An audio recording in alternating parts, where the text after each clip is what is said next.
श्रद्धेय महानुभावों, जैसा कि हम लोग चर्चा के क्रम में चर्चा कर रहे थे, प्राणों का आयाम आवश्यक है। साथ ही साथ प्राण संचार में रसायन का सेवन भी आवश्यक है।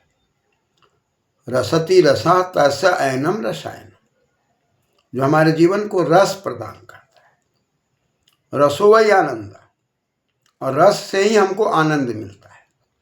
दुख के बाद सुख, सुख के बाद दुख, ये प्रक्रियाएं तो दिखाई पड़ती है, लेकिन दुख सुख से ऊपर उठकर जब हम रस का सेवन करते हैं, रसायन का सेवन करते हैं, तो ये रसायन हमें प्राणों के संचार से जोड़ता है, हमें बलिष्ठ बनाता है, और इसके सेवन से हमारा अपना जीवन हर प्रकार से परिपक्वता और पूर्णता की ओर जा करके हमें सही दिशा में लक्ष्य की उपलब्धि में सहयोग करता है।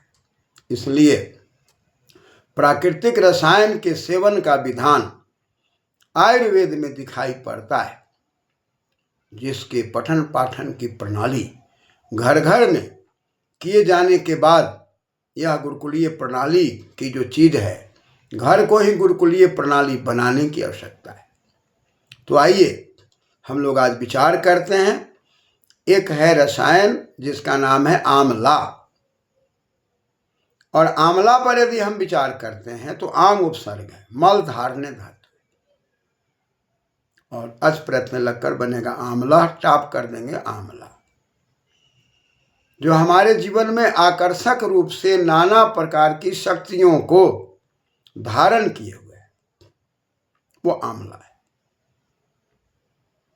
और उस धारण की हुई शक्ति को अपने जीवन में सेवन करना हमारे लिए, आपके लिए सही सदुपयोग है।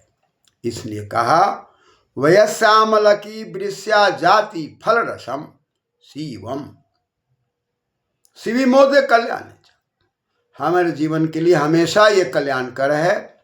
इसकी मात्रा के सेवन में, इसके विनियोग के सेवन में हमारा जीवन आनंदित होता है, और ये सरल सहज हर जगह उपलब्ध है। इसलिए आंवला के सेवन की बात कही जा रही है। कैसा सेवन करें? तो भाई वयस्य आंवला की जाति, जो जनि प्रादुर्भावे, यह जो जाति है, उत्पत्ति है इस आंवला की, ये वयस की अवस्था में, यानी कि जब यह पूर्ण रूप से हर प्रकार से तैयार हो जाए और हमारे सेवन के योग्य हो जाए, जब ये पूर्णता की ओर हो जाए, ठीक प्रकार से हमारे वय को सिंचन करने के योग्य हो जाए, वय की स्थापना करने में, जीवन की स्थापना करने में, हमारी गति की स्थापना करने में जब यह सेवन करने के योग्य हो जाए, तब इस आंवला का सेवन हमको करना है। कहा कि ये कैसा है? तो वृष्या, ये आनंद की वर्षा कराने की शक्ति वाली है। जो हम लोग भोजन करते हैं, और भोजन के अंदर रस, रक्त, मांस और मेदा, अस्थि, मज्जा, शुक्र, और इन 7 चीज़ों के सेवन से अंत में ओज की प्राप्ति होती है, जिस ओज के द्वारा हम उस परम तत्व की खोज में लग जाते हैं, और उस ओजमय जीवन से परम तत्व की ओर जाना आसान हो जाता है। अतः यह वृक्ष है, ये शुक्रल है, शुक्र को बढ़ाने की शक्ति रखता है, ये कल्याणप्रद है, और फलति फलम, ये हमें और आपको शीघ्र फल देने की शक्ति से युक्त है। इस फल का सेवन करना, इसको समझदारी से अपने जीवन में अपनाना, आयुर्वेदीय व्यवस्था के आधार पर इसका प्रयोग करना, और इसके प्रयोग करके अपने जीवन को संतुलित बनाना। जैसा कि हम लोग विचार किए थे, षड्रस भोजन, मधुर अम्ल कटु कषाय और तिक्त लवण की जो बात कही गई थी, उसमें यह आंवला जो है, यह हमारे जीवन में सेवन के योग्य है और ये गुणों से युक्त है। त्रिदोष हर है, कह पिथु बात के बिगड़ने से ही हमारे स्वास्थ्य में नाना प्रकार की हानियां होती हैं और हम जीवा के चक्र में इस बात को नहीं समझ पाते और बाजारू चीज़ों में ज़्यादा रुचि लेते हैं और प्राकृतिक चीज़ों का हम ठीक से सेवन नहीं कर पाते।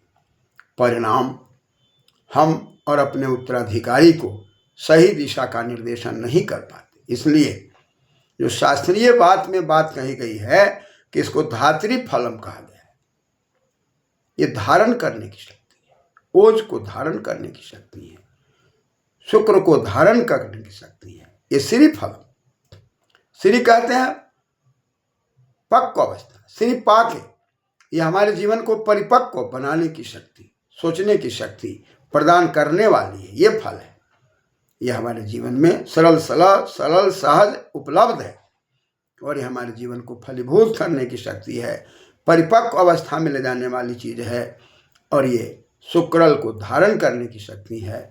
ये हमारे जीवन में ओज को, तेज को देने की शक्ति से परिपूर्ण रसायन है।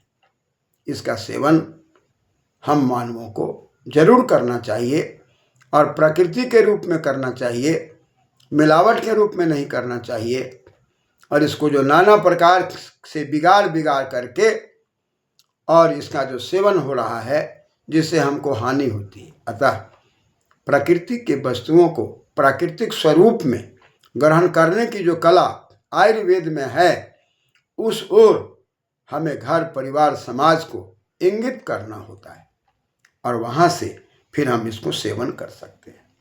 कहा कि तथा अमृत फल, ये अमृत है, न मृता अमृता, ये हमें दीर्घायु प्रदान करते हैं।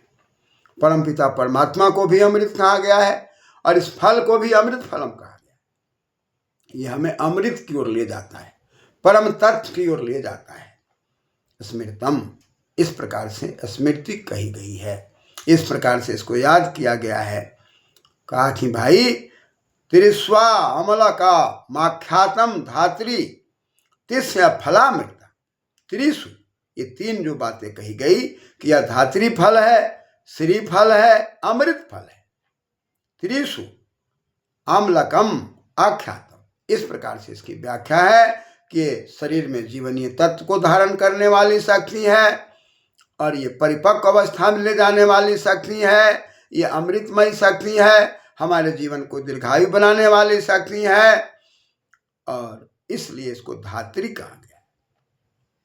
तधाति त्रायते धात्री, ये हमें जीवन में जीवनीय तत्वों को धारण करने की शक्ति से जोड़ करके त्रायत, ये हमारी रक्षा करते हैं। इसलिए तिस्व फलामृता, यह हमारे जीवन में संतुष्टि प्रदान करने की शक्ति वाली है और ये अमृत है। इस अमृत को समझकर इसका हमें सेवन करना चाहिए और इस धात्री फल के द्वारा हम अपने जीवन को विकसित करेंगे, ओज को प्राप्त करेंगे और अपने जीवन के नाना प्रकार के दोषों को हरेंगे। इसलिए आज जो देखा जा रहा है, रसायन का सेवन तो हम करते हैं, उसमें विकृतियां पैदा कर दी जा रही है। तल भून करके नाना प्रकार से उसको इतना विकृत कर दिया जा रहा है कि शुद्ध रूप में हमारे शरीर में रसायन का प्रवेश होना मुश्किल हो गया है। इसलिए भोजन छाजन में जहाँ कहीं भी विकृतियाँ हैं, उन विकृतियों से हट करके हमें प्रकृति की ओर जाना है और प्रकृति की ओर जा करके हम धात्री फल का सेवन करके, इस आंवला का सेवन करके हम अपने जीवन को हर प्रकार से ओजमयी तेजमयी बना सकते हैं और 6 रसों में से इस रस का सेवन करके हम रसान्वित हो सकते हैं, आनंदित हो सकते हैं और परम तत्व की दुनिया में जाने के लिए ये बड़ा ही सहयोगी है, क्योंकि इसका नाम भी अमृत फल है और परमात्मा को भी अमृत कहा गया है। परमात्मा हमारे जीवन के लिए अमृतमयी है, वही हमें जन्म जन्मांतर से जोड़ता है और जिस जन्म में हम आते हैं, ये अमृत फल भी हमें अमृतमयी बनाने की प्रेरणा के लिए, ये साधुत्व के लिए हर प्रकार से प्रचलित है। अतः इसके साधुत्व को समझकर, इसके रस के गुणों को समझकर हमें यथाविधि आयुर्वेदीय व्यवस्था के तहत इसके सेवन में हमें लगना चाहिए। धन्यवाद।